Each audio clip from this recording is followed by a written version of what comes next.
Before we start, just a quick reminder to hit that subscribe button. Only 2% are subscribed at 1,000 subscribers.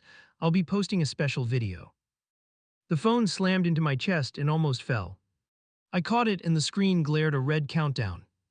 I'm Jake, 19, and my friends ring me tight. Their smirks felt rehearsed and hungry for a slip. 3 minutes, Evan drummed 2 fingers against my wrist. The timer pulsed like it wanted to be obeyed. A bet hummed behind their eyes and clenched jaws. I didn't know the rules yet, but they did. I called Mia once and it rang out cold. Twice, then voicemail cut me with that polite tone. Text from her landed short and clipped, "Meet me now." My stomach locked because now meant before something ugly. "What happens at 0?" I kept my voice flat. Evan lifted a brow and nudged my shoulder harder. "Tradition," he smiled like a referee before kickoff. I tasted metal because someone expected me to lose. The circle opened and closed like a slow door. 2 kids filmed my face behind turned backpacks and elbows. Someone hissed, "He's pretending not to know again." A laugh broke and died, then the timer jumped. I stepped out and Evan moved with me, sticky. He matched my pace and kept the screen visible. "Why hasn't she done it yet?" he pushed the words. His grin twitched like the punchline arrived too early. I walked faster toward the street and answers. Every step made the countdown louder in my head. Mia's dot blinked 3 blocks away on my map. I didn't trust the dot, but I followed anyway. 2 minutes, Evan blocked the curb with lazy confidence. He offered a half hug that felt like handcuffs. A bracelet flashed under his sleeve, a tiny whistle. He hit it quick, which made it heavier than gold. "I'll meet her alone," I angled past his shoulder. He leaned in enough that I felt his breath. "Don't embarrass yourself," his whisper pricked like a dare. I kept moving because stopping meant their victory. Traffic chopped the crosswalk into brief chances. I took the first sliver and almost slipped. My pulse beat against the phone like a fist. Across the street, Mia turned the corner and froze. Her hood was up and her hands were tucked. She saw me and then the screen in my palm. Something in her face closed, then steadied without blinking. "Talk," she mouthed as if time could be bribed. "Now," I said, and I didn't slow down. 2 of our friends fanned out behind me, hovering. The countdown hit 1 minute and scraped my nerves. Mia glanced past me at them, then at me. "All of you back up." I didn't raise my voice. No one moved, which said more than curses ever could. Mia reached for my wrist and touched the phone. I flinched because the numbers felt like a blade. 40 seconds, Evan rattled a coin in his pocket. The sound snapped something steady inside my chest. Mia's jaw clenched, the smallest tell I'd ever seen. My fear turned into a thin, mean focus. "What is this?" I kept my eyes on hers. She blinked once and dragged in a hard breath. "Not here," she said, and her voice had edges. I nodded once because edges cut through noise. We stepped toward the alley that led to quiet. Evan laughed behind us, short and nervous, almost kind. The circle followed anyway, drawn by possible blood. The timer throbbed against my skin like a warning. 10 seconds left and Mia stopped dead. She looked at me and not at the crowd. Her hand hovered over the phone and trembled. "Please trust me," she whispered, which sharpened everything. 5 seconds, Evan counted under his breath, eager. 4, someone lifted their camera higher for proof. 3, Mia pulled that bracelet off her wrist fast. 2, she pressed it into my palm like a secret. 1, the screen went black and nothing exploded. No text landed, no scripted goodbye, no clean break. The silence from the crowd felt heavier than shouting. Evan stared at the dead screen, then at her. "Why?" I clenched the charm and pulled Mia toward the alley. Evan moved to block us with that tight grin. His knuckles brushed my phone and he tried again. I stepped through him and heard someone curse behind us. Mia kept pace and stayed half a step ahead. "Lose the phone," she whispered, eyes on my grip. I hesitated because proof lives inside glass and chips. She pressed my wrist down and shook her head hard. We slid behind a service door and breathed fast. 2 shadows hovered at the mouth like curious dogs. Mia tapped my screen and killed every signal fast. 5 minutes without it," she said, voice steady. "Deal." I wanted answers and I wanted them clean. "Tell me now," I said, not moving an inch. She scanned the alley and tugged my sleeve once. "Trust me first," she murmured, then lifted her chin. Footsteps scraped closer and Evan appeared with company. He lifted his hands like he coached a drill. "You missed your cue," he told Mia with a smile. "Fix it now and everyone goes home happy." Mia edged in front of me and squared up. No more cues, she answered, shoulders tight, hands empty. Evan's look hardened and flicked toward the watchers. Hosts are waiting, he said, and my spine tightened. I felt the charm bite my palm through sweat. Hosts for what? I asked, keeping my eyes forward. Evan smirked and pointed at my dark screen once. Scoreboard needs closure, he said, like that mattered. Mia reached back and squeezed my fingers until pain. If we stand here, they write the ending, she warned. Her mouth barely moved and her breath came clipped. Walk with me now or watch them stage it. We pushed past him and turned down the side lane. He followed close and kept talking like nothing cracked. Make it clean, he urged, still calm, still confident. I can wrap this without anyone getting hurt. That word stuck in my teeth like a nail. Mia stopped short and I almost crashed into her. She took the charm from my fist and lifted it. This is over, she told him, and my chest thumped. He glanced at the watchers and gave a small shrug. You know the rules, he answered, tapping his wrist once. Hosts audit at midnight and tally the points. Mia blinked slowly, then looked at me and swallowed. Midnight, she repeated, and fear finally bled through. Her hand trembled and she steadied it against mine. We have hours, she whispered, making it a plan. I nodded once because plans beat begging every time. We cut through another narrow pass and kept moving. Evan's steps faded as he argued with someone behind. Mia tugged my sleeve and guided me toward quieter ground. Listen, she urged, and something in me finally listened. My messages were scripted, she said, cheeks tense. I pulled the trigger text this afternoon and shredded it. She opened her phone and showed a blank draft. Nothing goes out unless I press send. I stared at the empty screen and tried to breathe. If she held the trigger, then someone else waited.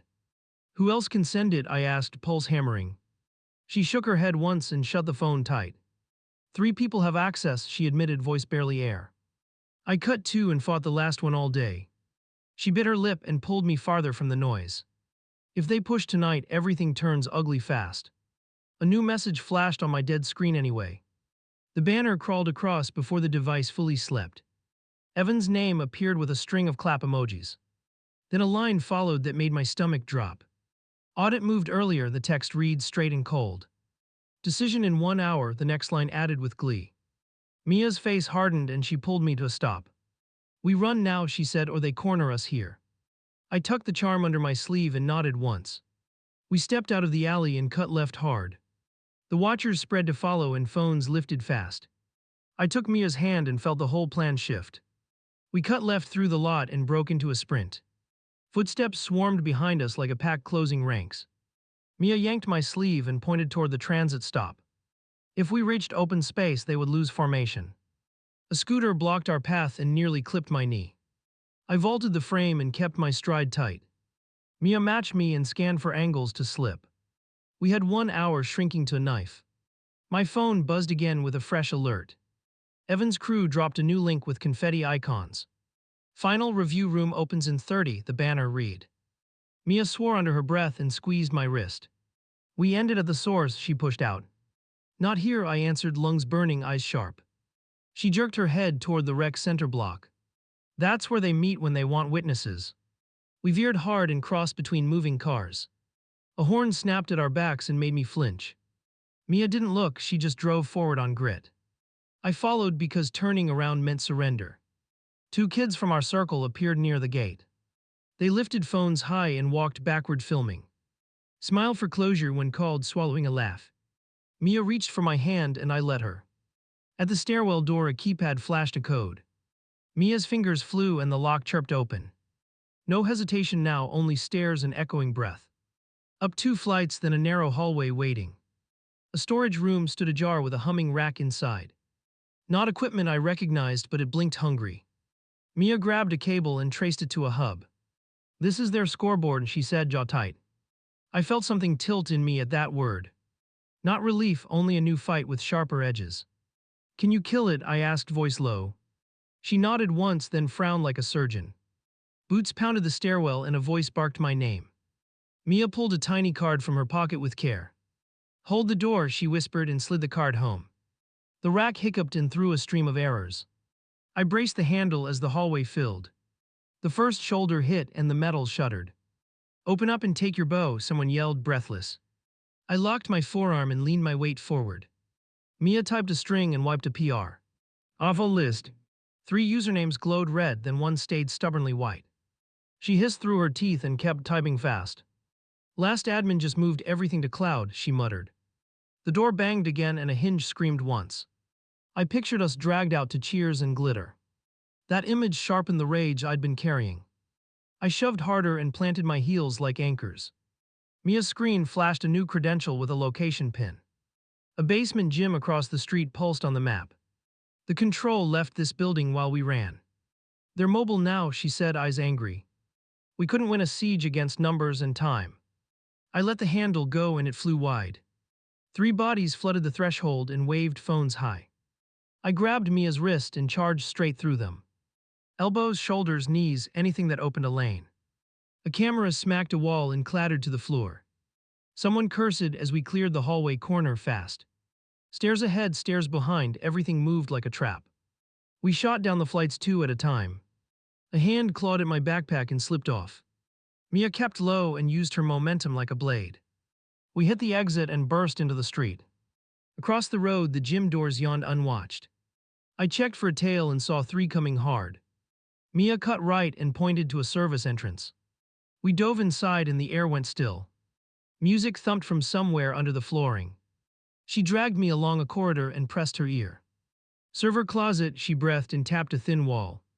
A keypad waited with a friendly ready light. Same code, I asked, watching the corner. Different pattern, she answered, fingers flying again.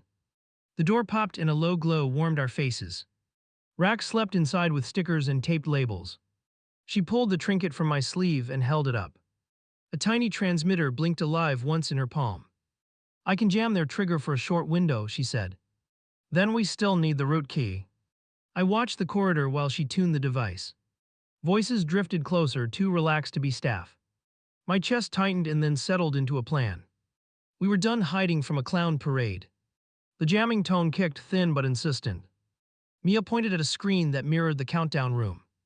A live chat flashed emojis and a poll for outcome. Someone typed that I was late to my own breakup. I leaned close and focused on names in the feed. One handle matched the stubborn profile from upstairs. Found the operator, I told her, pulse climbing. She clicked the name and opened a private window. Who owns the account, I asked, eyes still scanning. She paused, then showed me the avatar with a wink. Evan's image grinned at us like a billboard. I felt a cold clarity settle in my bones. We cut him out, I said, not a question. She nodded and launched a reset on his roles.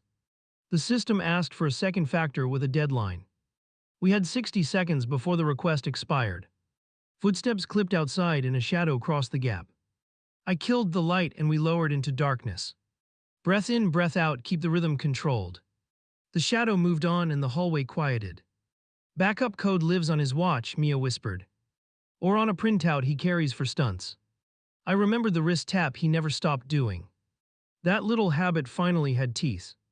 Bait him here, I suggested, heart pounding steady. She adjusted the jamming tone and opened the chat. A new post announced a surprise trophy ceremony downstairs. Then she pinned directions with a limited window. I waited and tried not to blink too much. In the feed, Evan replied with a clap icon. On my way with committee, the message bragged. Mia smiled without joy and rolled her neck. We checked exits and mapped a choke point quickly. The plan was crude and relied on momentum.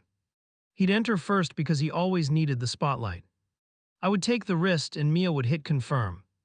Noise swelled outside as sneakers scraped along linoleum. Laughter floated closer like a fuse heading to powder. I stepped behind the door and tightened my grip. Mia crouched by the console with her cursor ready. The knob turned and the door opened halfway. Evan slid in with 2 friends flanking his shoulders. He raised his arms like he welcomed applause again. I grabbed his forearm and twisted his hand down. He bucked and tried to yank free with a grin. The watch flashed and I pressed the button fast. Mia jabbed enter and the system cheered in text. Roles revoked, room silence, chat stunned to a halt. Evan stared at the screen like it slapped him. He lunged once and I shoved him into the rack. His allies hovered, then backed toward the hall. Mia kept her eyes on the last prompt. Confirm wipe, the console asked one final time. She looked at me and I didn't hesitate. Do it, I said, every word grounded in steel. She hit confirm and the entire stream blinked out. Silence fell in the hallway. I erupted with confused shouts. Phones lost connection and the feed went dead worldwide. Mia leaned against the rack and finally let herself shake. I stood guard because the real fallout hadn't started yet. Evan shoved off the rack and came at me. I stepped in and pinned his wrist to the cabinet. He swung with his free hand and clipped my cheek. Mia slid between us and pointed at the dead feed. "Bring it back," he barked, eyes bright with fury. He craned for the keyboard and I blocked his reach. "Return the room or the forfeit goes live." My stomach dropped because that sounded prepared, not bluster. "What forfeit?" I asked, keeping my stance narrow. He smirked and tapped his watch like a metronome. "Manual announcement," he breathed, enjoying the words too much. Mia froze for a beat, then opened a new window. Footsteps gathered outside and phones flashed against the glass. Two of his friends tried the handle and found it locked. Evan laughed once and spread his hands like he owned it.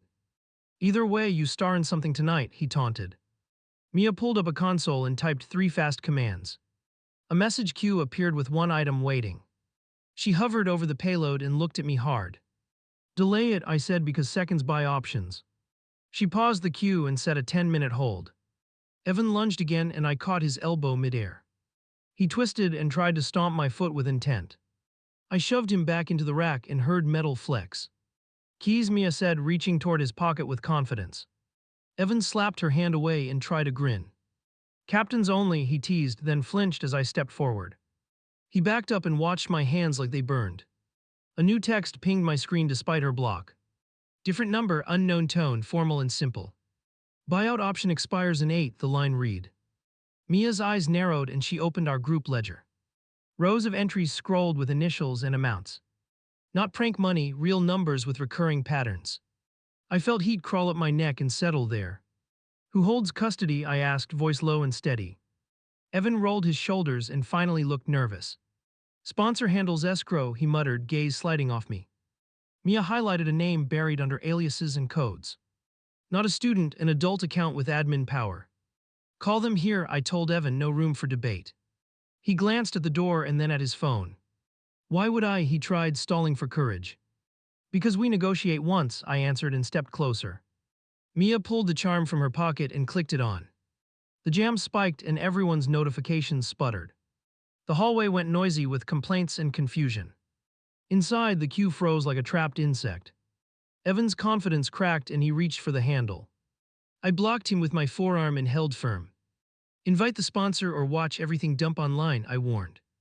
He hesitated, then thumbed a message with shaky precision. A sharp knock hit the door like a gavel. A deep voice announced building security with clipped authority. "Open up or we call the police," the voice added. Evan's eyes widened because this never entered his plan. Mia toggled the console to a clean overlay. She spoofed a benign screen that looked like maintenance. 3 minutes, she whispered, drawing a hard line. We needed the sponsor before badges escalated this. A new figure filled the doorway with measured calm. Not security, clean jacket, old shoes. He showed a staff pass and raised one eyebrow. "Problem with our network?" he asked, stepping inside slowly. Evan wore instant relief and tried to play host. Perfect timing, he started, throwing me a look. Mia cut in with a single pointed gesture toward the rack. "Escrow account holder," she addressed him, tone dry as sand. The man didn't flinch, which told me enough. He surveyed the gear and then studied our faces. "Students should not be here," he said, voice careful. "Neither should your slush fund," Mia returned without blinking. He reached for his lanyard and I caught his sleeve. "Release the queue," I said, nodding at the screen. "Mute the event and return the stakes to owners." He smiled faintly, then saw the ledger Mia held open. Outside, security knocked again with heavier rhythm. 30 seconds, the voice warned, impatience showing through. The man exhaled and keyed in a master credential. The queue grayout stacked with a global cancel. Mia pressed her advantage and brought up withdrawals. "Full refund now," she pushed, eyes on his hands.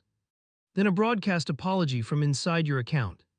He paused, then typed with small, precise motions. Evan tried to bolt and I barred the path. He bounced off me and spat a curse under breath.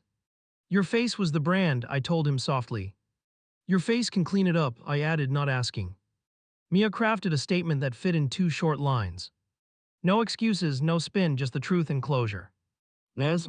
He slid the keyboard toward him and jerked her chin. He stared, then pecked the words like they were hot. Security finally keyed the lock and the door shifted. The man flashed his pass and waved them down. Maintenance error, he told them with manufactured calm. They eyed us, then retreated, not fully convinced. Mia hit send and the apology propagated everywhere. Phones outside chimed in a messy, simultaneous chorus. Evan's shoulders slumped as the comments flooded in. Not cheers, not claps, just hard questions piling fast. The man cleared his throat and opened a cash-out pane. Transfers began to cycle back to the ledger owners. A progress bar crawled, then flicked to complete. Done, he murmured, but he did not meet our eyes. I took his lanyard and placed it on the rack. Last part, I said, feeling my pulse finally slow.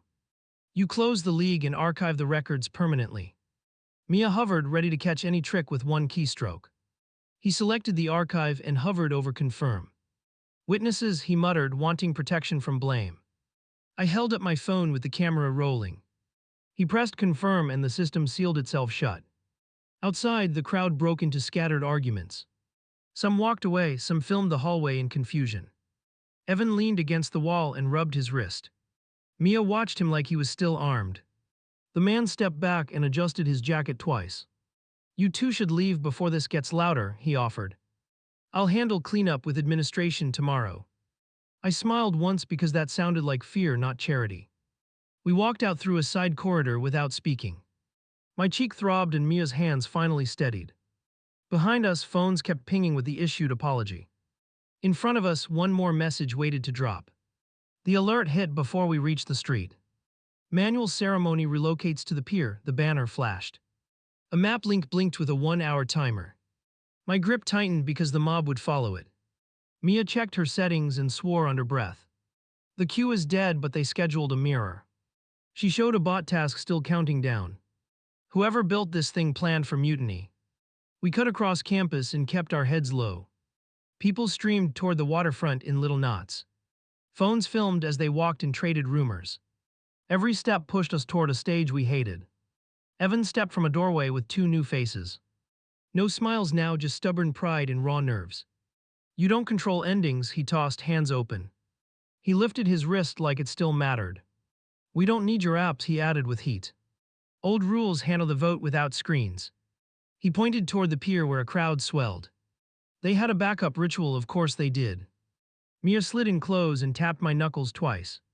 I can't stop that with code, she said flat. Her eyes locked on the waterline like a map. Then we changed the terms out loud. We reached the boardwalk and walked straight through. People turned and parted just enough for passage. I heard my name tossed around like a ball. Mia squeezed my hand once, then let go. A folding table waited with a cheap trophy. Evan's crew ringed it like a barricade. A girl from his side lifted a notebook. Declare the split and claim the prize, she announced. No prize, I answered, stepping where everyone could see. Refunds cleared, apology posted, game closed. Booze rolled from the back and then fizzled. They wanted spectacle, not repair. Evan raised both arms and milked the pause. Vote anyway, he pushed chin high. Dump him and send the clip to history. Murmurs climbed because pressure loves a chant. Mia pulled out her phone and opened a file. A new video filled the screen with a kitchen scene. Evan and two others walked through a playbook. Rules, scripting, replacements for reluctant partners. She airdropped it to everyone within range. Chimes rippled through the boardwalk like dominoes. Screens lit up with mouths moving in that room. The table girl lowered her notebook an inch. Evan lunged for her device and missed clean. Staged, he barked, jaw flexing hard. Another chime landed with a timestamp overlay. Dates matched payouts from the ledger we saw. A few kids peeled back from the table line. Not many, enough to make the circle wobble. One kid looked at Evan and pocketed his phone. The chant dried up mid-syllable. A voice carried from the rail with clear authority. Not a cop, a local volunteer with a radio. Pack it up or I call real backups, he warned. No one moved, and that was the first crack.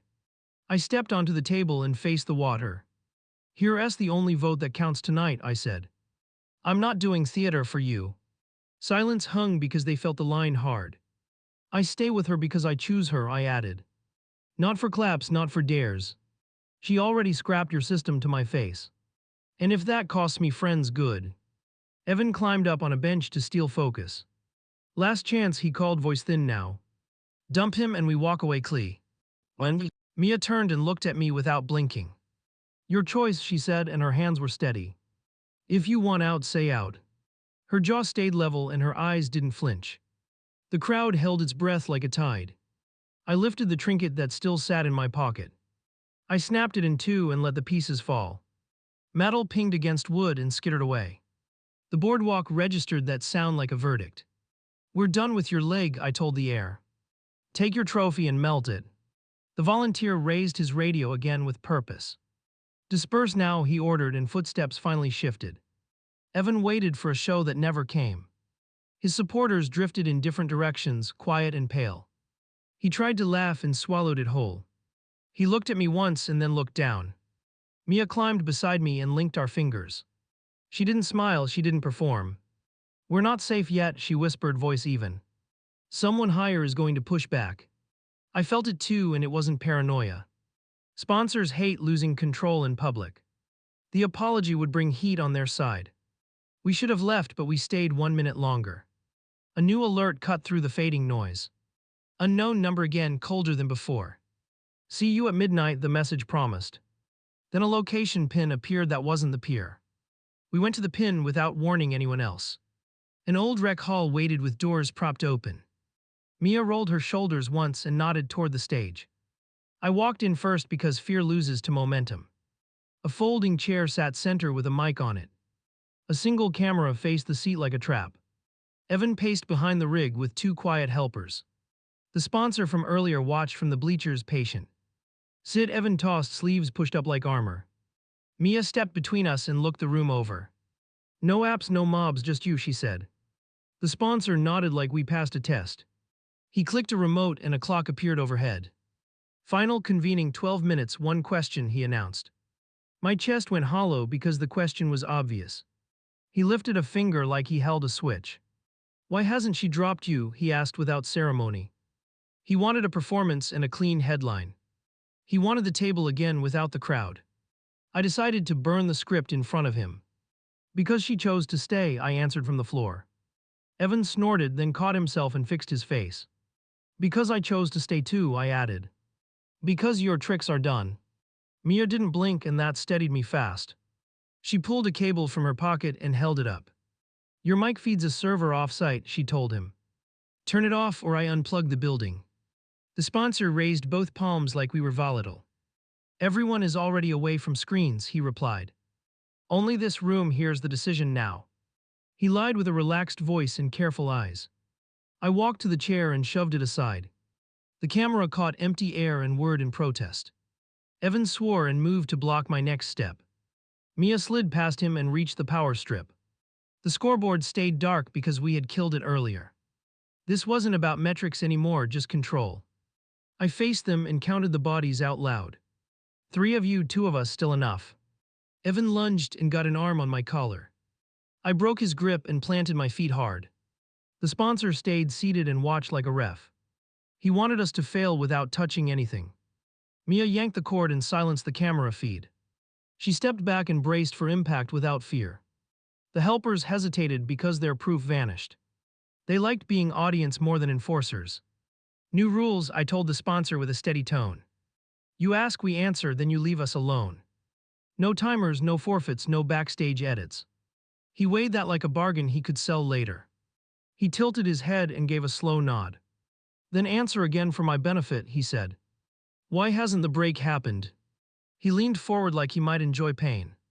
Because she stopped playing your game before anyone watched, I said. Because she warned me when it cost her grip. Because I listened when it mattered. Because I will not be a stunt. Silence pooled for a beat and then cracked. The helpers whispered and looked toward the doors. Evan dragged a hand over his face and stalled. He hated losing while people stared at him. The sponsor sighed and pulled out his wallet. He placed a plain card on the chair like a ticket. Formal shutdown happens tomorrow at 9, he said. Report any holdouts to that number. Not our job, Mia replied, Joe said hard. You clean your mess without our voices. She put her phone on the chair and recorded him. Say the words you owe. He licked his lips and adjusted his shoulders once. Program is over, no more matches, he announced. No trophies, no wagers, no redemption rounds. Mia tapped stop and filed the clip for later. Evan asked, stared at me like there was still a lifeline. Walk away and we tell people you begged, he tried. That you cried and made us feel bad. I laughed once because that threat sounded tired. I stepped close enough to smell his sweat. Tell them I was angry, I answered without a tremor. Tell them I fought you and won. Tell them you watched me choose her. He lunged again and I brought my forearm up. He bounced off and stumbled into the chair. The sponsor stood with a tired expression now. This part ends, he said and finally meant it. We walked out without waiting for more theater. Night air hit and I realized my hands shook. Mia laced our fingers and squeezed until the tremor broke. We took 50 steps and neither of us spoke. Do you still want me? She asked finally, eyes sharp. Her voice didn't wobble and that mattered more. Yes, I answered and I meant every piece. I want hard truth and boring days and real fights. She smiled small and nodded like a pact just formed. We'll have consequences, she warned, practical as stone. Some people will keep pushing for a while. I know, I said, and we kept walking. By morning, the group chat erupted with noise. Evan posted a clipped version that made us look cruel. Then our recording hit and wrecked his angle. Comments turned and stayed turned. The sponsor messaged one line with a receipt. All structures closed, it read clean and final. I saved it and blocked the number without ceremony. We didn't need more from him. When my friends asked later why the split never came, I told them she wasn't a dare anymore. I told them I wasn't a prop anymore. I told them we ended the game and kept each other.